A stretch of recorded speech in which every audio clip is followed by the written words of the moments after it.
Hey guys, it's your girl, REX, Sane. And you guys know that I'm back with another video. Today's video is very much informative and it's primarily for you. So I do want you to listen and I do want you to take heed to everything that I'm saying. And now this video begins.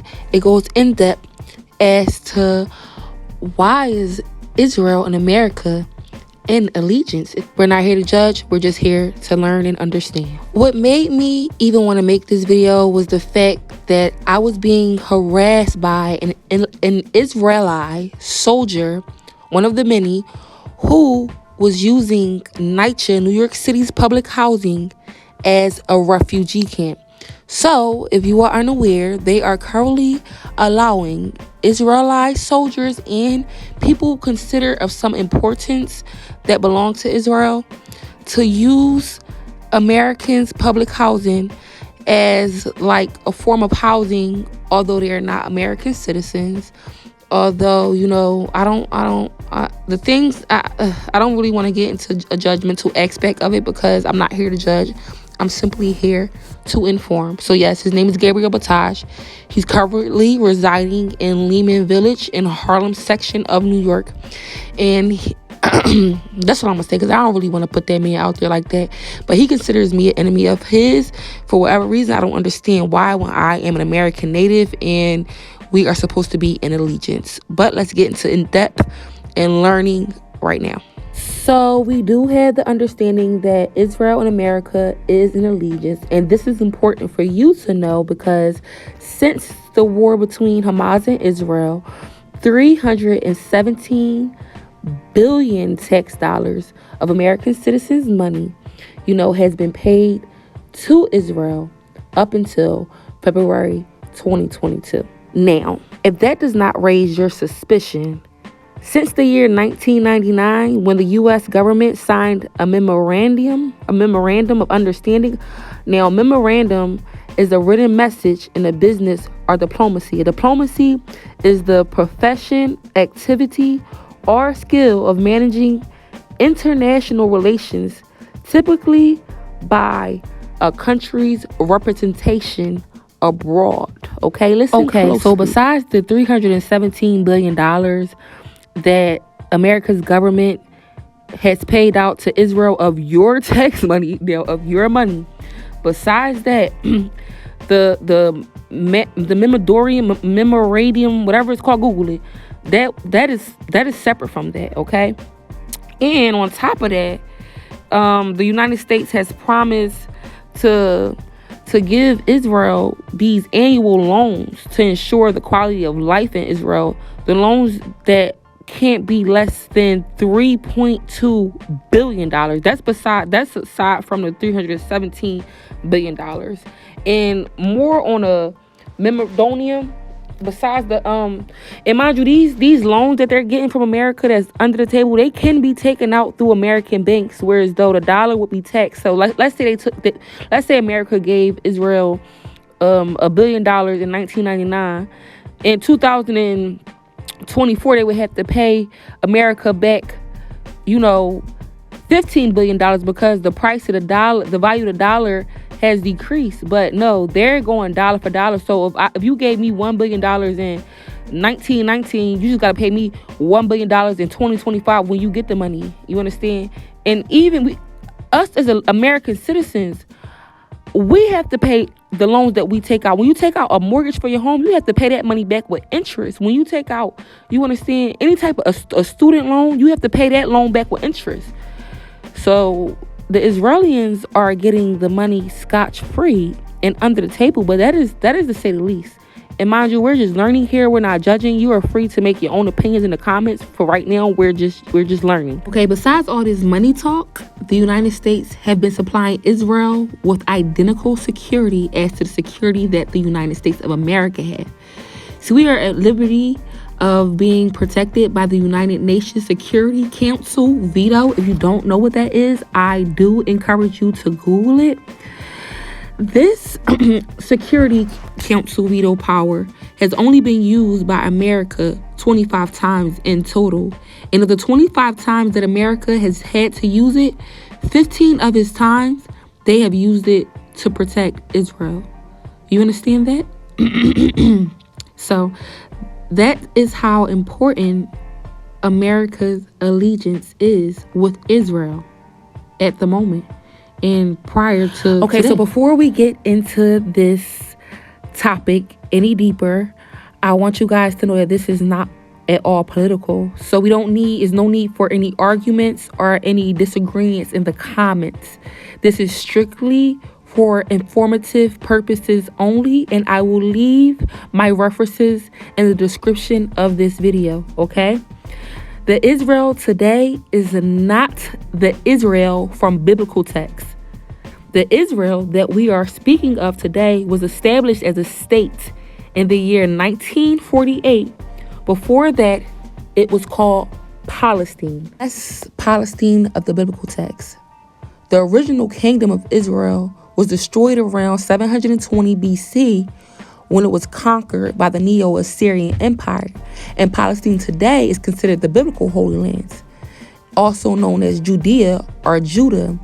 The term Palestine was originally only used to demonstrate and take account for only a small part of Israel designated to the Canaanites, also known as the Philistines, who the land belonged to before the Israelians, the original Israelians, had taken captive over Judea in biblical times and texts. In fact, the Jews who occupied the former Palestine, but now Israel, are foreign occupants of the land.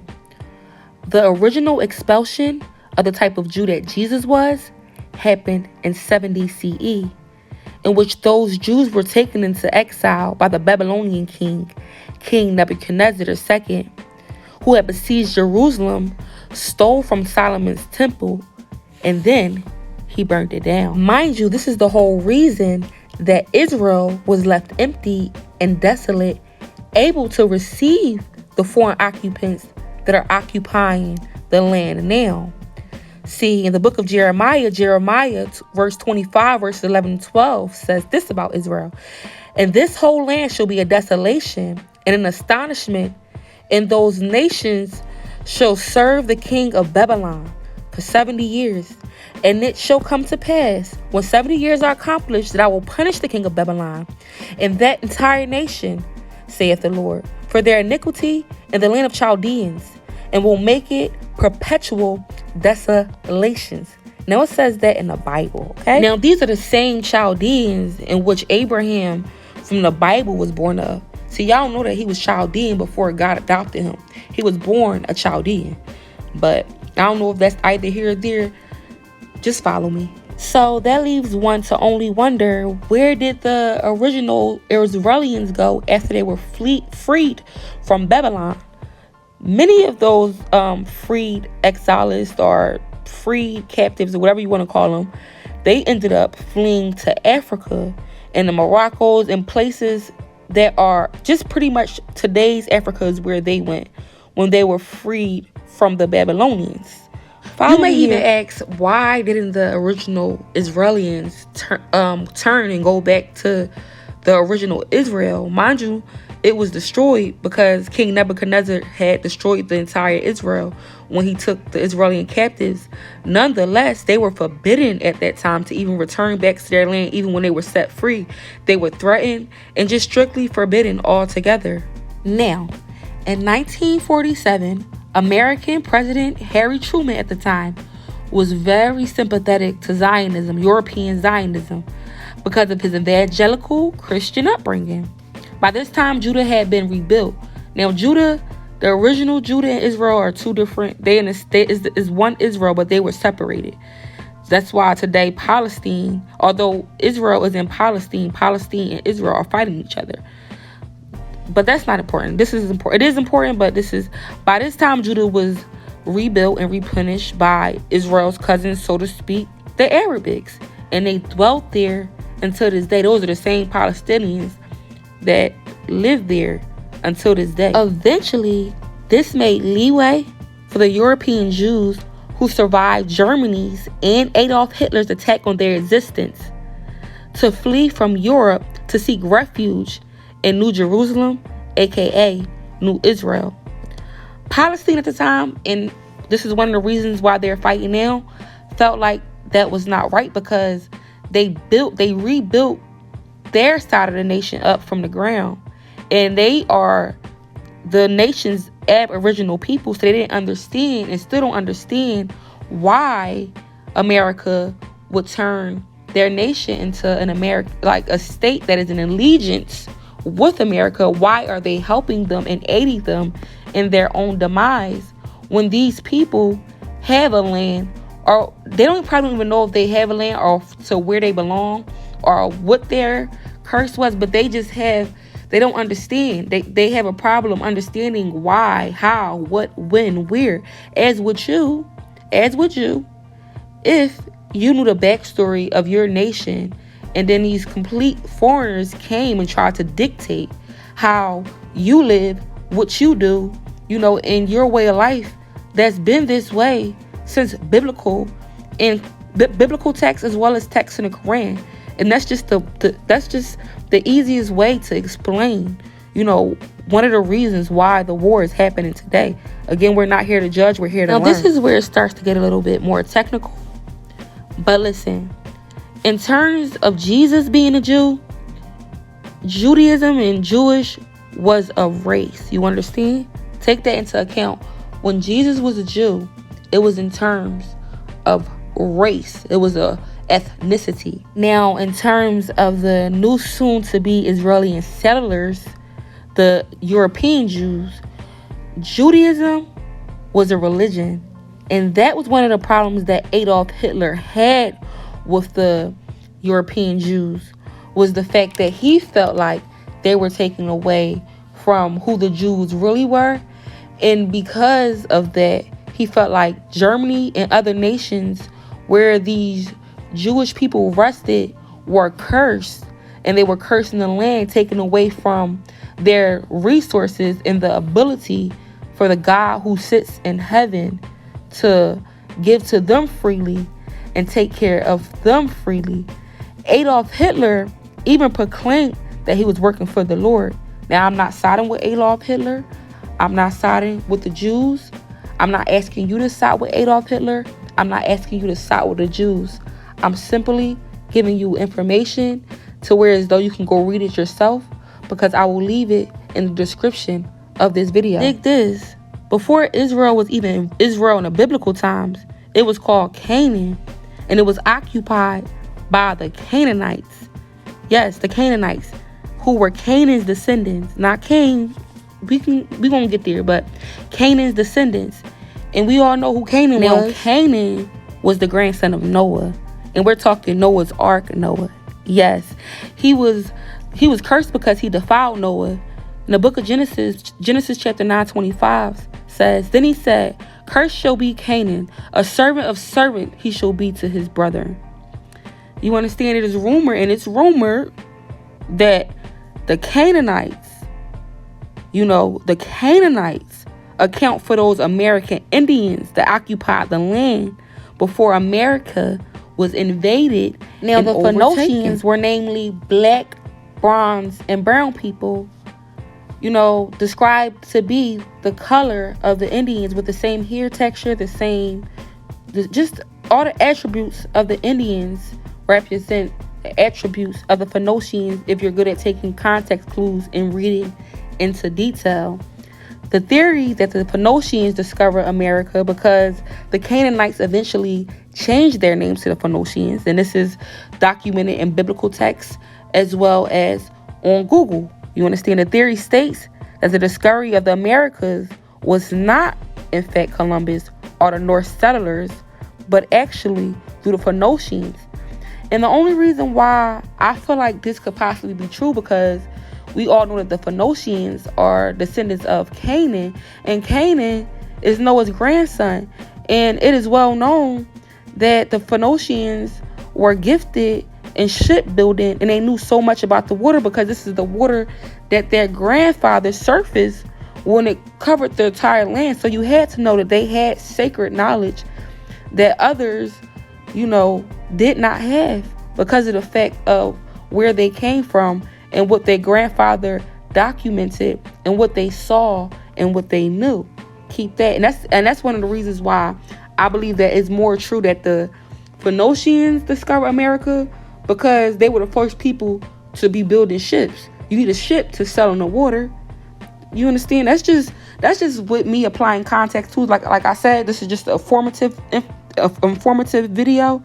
But if we had to put two and two together, I would go with what makes sense. You have to always go for what you know and what makes sense. The Phoenicians were the first to do so many things and be enlightened and enlighten others in so many crafts. And for sure, they knew how to build a ship, and they knew how to build a good ship, big ships, small ships. They knew how to challenge that water. In 1996, a well-known archaeologist who goes by the surname McManamum suggested that Phoenician sailors discovered the New World in 350 BC, making claims that the minted gold staters, a form of money used back then, depicted America on one side of the coin and a map of the Mediterranean Sea on the reverse side of the coin. This is not the coin. I could not find the coin, of course. However the case may be, that statement was listed on Wikipedia and some other college website.org website that's reliable, a university, a study or some sort like that. And his study is something that you can Google. This is what he believed until this day. I mean, if these were the first people to discover the promised land in the biblical times, why wouldn't they move onward and forward to discover another land flowing with milk and honey? You understand?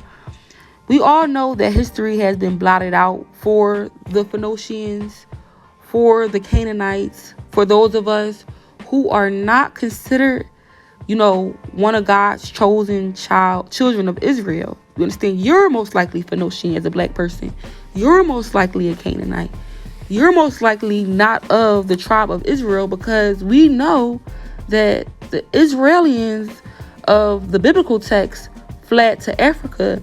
And regardless of what they tell you in history, the Africa that God protected during a lot of the besieges of the Roman Empire and the Europeans, coming to overtake that nation, they were hidden in Africa.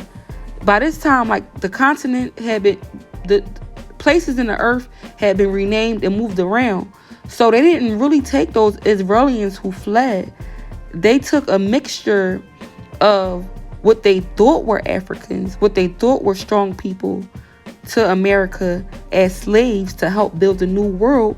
However, I genuinely believe that the Phoenicians were the American Indians, because they know how to find good land. They are Noah's descendants, so they do have a skill and a natural ability to search out the lands full of milk and honey that will serve them best.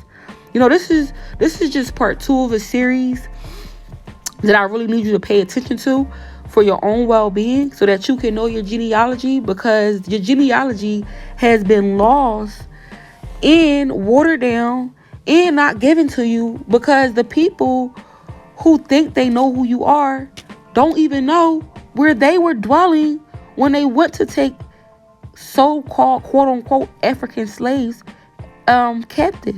You got to understand. I say this to say that by no means is Israel allegiance with America, or America's allegiance with Israel, the business of any black American, let alone any American in America.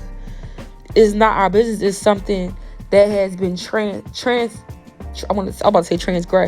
It has been passed down and made to seem like it's our business. You know how many times I appreciate the Diary of Anne Frank. It was very, very good, and I felt bad for Anne Frank, and I still am so glad that she fled, Hitler's demise on her family and the rest of the Jews. However the case may be, that is not our business. It was not our business when my mother and father were paying their taxpayers' dollars to learn about that story, and it is not our business in 2024. You understand? For a person to choose to be allies who is not in any type of leadership or any type of Congress or anything like that, for them to choose to be allies and side with Israel, the new Israel, the new Jerusalem, is to go against God. And you cannot make anybody choose in their heart to go against the God who created the heavens and the earth, who created America, who made way for the new Israelians to have a place to dwell. That is, and even if you did do it, that is not the way. If you wanted people to, this is just not the way to go about it. It is more than one way to skin a cat, and it is not the way to go about it. Furthermore, we just don't want to be a part of that. We do not desire to put our noses in places that does not concern us. That's just common sense. It says in the Bible, only a fool will walk past the fight and jump in. That is not our fight. That was never our place. It's just not for us. It's not for me. I won't be deeply embedded. I'm simply making this video to inform others. I will not be embedded. You will not. So for my neighbor, Gabriel Bataille, to try to make me an enemy that I do not want to be, you are enemies with God. Try building that tower of Babel and reaching heaven and going to God and argue with him. I'm not even an Israeli. So this really ain't my business. I am a Canaanite. All right, I have a DNA test to prove it. I'm not pure-blooded Israel. They are in Africa. And if you do come across a pure-blooded African in America, beware, okay? Because God is very tricky. You not killing them. You can't kill them. You cannot. It's not easy. Africans are very spiritual. Besides, there's a lot of stuff that I can't go against God, but I'm definitely not going to go against the gods. So it's your girl, REX. Are you saying? Thank you for listening. Thank you for the commentary. I do appreciate you. I will be back with more to this story. I love you. Remember, do what y'all got to do for you.